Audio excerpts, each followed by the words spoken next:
Welcome guys, and today I'm going to show you the best SteelSeries Sonar settings for Call of Duty Black Ops 7. So what you'll need to do is go to my description, click on the link if you want to import it, my config. So I'll show you how it will look like, something like this.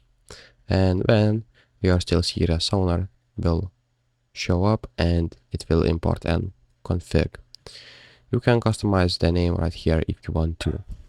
But how you can basically do in another way is just copy my points, audio points. So as you can see, I will go through and just copy my points, pause the video if you need to, like that, and bass will be at 0 decibels, voice at 0 decibels, treble at 0 decibels, and spatial audio is turned off. You can turn it off if you want to.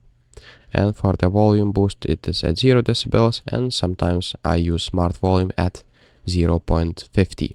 So test that out and make sure to comment my video for the algorithm, subscribe to my channel, it will help me out, and see you in the next one.